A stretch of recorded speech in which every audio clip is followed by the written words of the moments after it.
Hello everyone, আসসালামু আলাইকুম। সবার কি অবস্থা? আশা করি ভালো আছেন। তো আজ আমার একটা ছোট্ট একটা পার্টির আয়োজন আছে।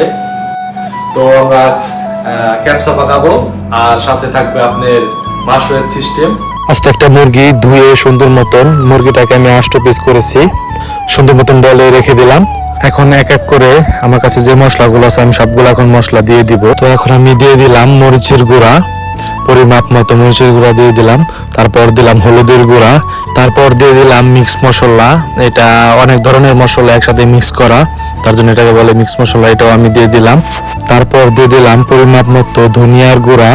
ধনিয়ার গুঁড়াটা দিলে অনেক সুস্বাদু এবং ফ্লেভারটা অনেক ভালো পাওয়া যায়, এই কারণে আমি একটু বেশি। এখন দিয়ে দিলাম একটু গোলমরিচের গুঁড়া। এই গোলমরিচের গুঁড়াটা আমি বেশি দিইনি, অল্প একটু দিচ্ছি। মশলাগুলো শেষ হওয়ার পরে আমি এখন নিয়ে নিলাম একটা লেবু। লেবুটা আমি 4 পিস করলাম। 4 পিস করে আমি লেবুটা সুন্দর মতন চিপড়ে মাংসের ভিতর দিয়ে দিব। লেবুটা দেওয়া আমার শেষ। এখন আমি দিয়ে দিব টমেটোমের সস। টমেটোমের সস এই জিনিসটা আর কি মাংসর কালারটা অনেক পুরানি, এই কারণে আমি একটু টমেটোমের সসটা একটু বেশি দিয়ে দিব, কারণ মুরগি কালারটা অনেক সুন্দর আসে, এই কারণে আমি একটু বেশি দিয়ে দিলাম। তো এটা দেওয়ার পরে এখন আমি দিয়ে দিব পরিমাপ মতন তেল। তেলটা দেওয়া আমার শেষ। এখন আমি দিয়ে দিব পরিমাপ মতো লবণ। তো লবণটা দেওয়া শেষ হলে সুন্দর মতন এখন আমি আস্তে আস্তে হাত দিয়ে মাখিয়ে নিব।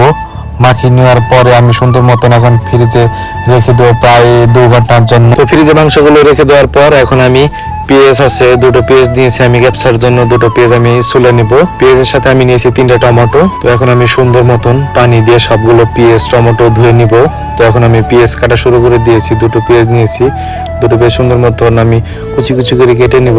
তারপর সেম আমি টমেটো গুলো পেঁয়াজের মতন আমি কেটে নিব। তো টমেটো কাটার শেষে এখন আমি নিব কিছুগুলো মরিচগুলো আমি সুন্দর মতন কেটে নিব। মরিচগুলো কাটা শেষ হওয়ার পরে এখন আমি ধরিয়ে দিব চুলায় আগুন ধরিয়ে দেওয়ার পরে এখন বসাবো আমি প্রেসার কুকার। দিয়ে দিলাম পরিমাণ মতন তেল, তারপর দিলাম তেজপাতা, এলাচি সবকিছু দিয়ে দিলাম। এখানে ময় মশলা যা লাগে সবকিছু দেওয়ার পরে এখন দিয়ে দিলাম পেঁয়াজটা দেওয়ার পরে আমি একটু ভালো মতো নেড়ে চেড়ে নিলাম, নিচে না লেগে যায়, এই কারণে দিয়ে দিলাম সাথে লবণ পরিমাপ মতো। তারপর দিয়ে দিলাম টমেটো, মরিচ দিয়ে দিলাম, তারপর একটু নেড়ে চেড়ে দিলাম।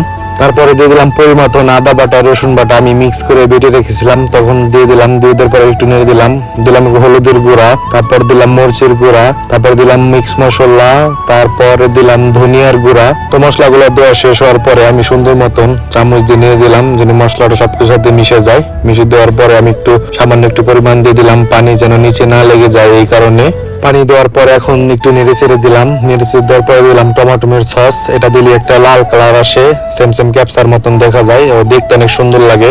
দেখেন কালারটা অনেক সুন্দর হয়েছে। তো আমি এখন মশলার সাথে আমি কিছু মুরগি অ্যাড করে দিব। অ্যাড করে দেওয়ার পরে আমি সুন্দর মতো নেড়ে দিব। নেড়ে দেওয়ার পরে দেখেন কালারটা অনেক সুন্দর দেখা যাইতেছে, অনেক ভালো লাগতেছে দেখেই। তারপর আমি পরিমাণ মতন 2 মগ পানি দিয়ে দিব। তো মাংস দেওয়া শেষ, পানি দেওয়া শেষ। এখন আমি সুন্দর মতন আট করে আমি সুন্দর মতো লাগিয়ে দিব। ফ্রিজ থেকে 2 ঘন্টা পর মাংসগুলো বের করে রাখার পর এখন আমি দিয়ে দিব গাল্লার ভিতরে দেওয়ার পর আমি এখানে রেখে দেবো প্রায় 20 থেকে 25 মিনিট। 25 মিনিট পরে রেডি হয়ে থাকবে। তো এইদিকে আমার মাংসগুলো সিদ্ধ হয়ে গেছে। এখন আমি দিয়ে দিব আমার চাল। আমি চাল আগে থেকে ধুয়ে রেডি করে রেখেছিলাম, দিয়ে দিলাম চাল। তো এখন আমি নেড়ে চেড়ে রাখবো। নেড়ে দেওয়ার পরে আমি দিয়ে দিব এখানে সামান্য পরিমাণ লবণ, যাতে খেতে একটু সুস্বাদু হয়, এই কারণে আমি একটু লবণ দিয়ে দিলাম। লবণ দেওয়ার পরে লবণ দেওয়ার শেষে আমি সুন্দর মতো একটু নেড়ে নিলাম। নেড়ে নেওয়ার পরে সুন্দর মতন ঢাকনাগুলো আমি অনেক শক্ত করে লাগিয়ে দিলাম, যেন হাওয়াটা যেন না বেরিয়ে যায়। হাওয়াটা বেরিয়ে গেলে পরে হাওয়াটা বেরিয়ে গেলে চাল সিদ্ধ হবে না। তারপর আমি দেখে নিলাম মুরগিগুলো। ঢাকনাটা খোলার সাথে সাথে সুন্দর একটা গ্রান এসেছে। ক্যাপসার কালারটা অনেক সুন্দর এসেছে, দেখতে অনেক ভালো লাগতেছে ক্যাপসার কালারটা। তো এখন আমি নামিয়ে নিব। নামানোর পরে বড় একটা সাহানে আমি ঢেলে দিব। একটু নেড়ে দিলাম, নেড়ে দিয়ে সরিয়ে দিলাম যেন ক্যাপসার কালারটা দেখতে অনেক সুন্দর লাগে। তারপর দিয়ে দিলাম উপরে কিছু পেঁয়াজ দিলাম, তার সাথে দিয়ে দিলাম সাথে টমেটো সালাদের জন্য, যেন খেতে অনেক স্বাদ লাগে। আসলে ক্যাপসার কালারটা দেখতে অনেক সুন্দর হয়েছে, অবশ্যই আপনারা কমেন্টে বলবেন। তো এদিকে বড় ভাই সবকিছু রেডি করতেছে। আমার বড় ভাই প্রবাসে একসাথে থাকি, রুমমেট আমার অনেক ভালো। প্রবাসে এরাই আমাদের সঙ্গী, এরা আমার সবকিছু, অনেক ভালো মানুষ। আমরা একসাথে থাকি, একসাথে কাজ করি। তো আপনাদের কাছে ভিডিওটা কেমন লাগলো অবশ্যই কমেন্টে বলবেন। পাশে থাকবেন সব সময়। আশা করি সামনে আরো ভালো কিছু নিয়ে আসবো। তো সবাই ভালো থাকবেন, সুস্থ থাকবেন। সকল প্রবাসী ভাইদের জন্য দোয়া করবেন। এখানে আমার ভিডিও শেষ করছি। আল্লাহ হাফেজ। আসসালামু আলাইকুম।